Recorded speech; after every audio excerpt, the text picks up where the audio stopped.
खालिद बिन वालिद इस्लामी इतिहास के सबसे महान सेनापतियों में से एक थे।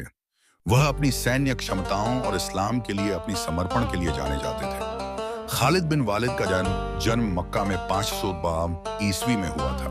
वह बनु मखजूम कबीले से थे, जो कुरैश कबीले का एक हिस्सा था।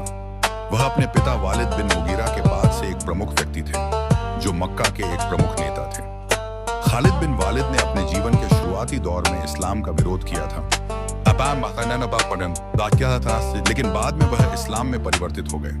वह पैगंबर मोहम्मद के एक प्रमुख साथी और सेनापति बन गए। खालिद बिन वालिद ने कई महत्वपूर्ण लड़ाइयों में भाग लिया, जिनमें मुतह की लड़ाई, हुनैन की लड़ाई और तैफ की लड़ाई शामिल है। वह अपनी सैन्य क्षमताओं और अपनी बहादुरी के लिए जाने जाते थे। खालिद बिन वालिद की सबसे प्रसिद्ध लड़ाई मुतह की लड़ाई थी, जो 6 ईस्वी में लड़ी गई थी। इस लड़ाई में खालिद बिन वालिद ने रोमन सेना को हराया था, जो उस समय दुनिया की सबसे शक्तिशाली सेना मानी जाती थी। खालिद बिन वालिद की मृत्यु 642 ईस्वी में हुई थी। वह अपनी बहादुरी और अपनी सैन्य क्षमताओं के लिए जाने जाते हैं। वह इस्लामी इतिहास के सबसे महान सेनापतियों में से एक माने जाते हैं।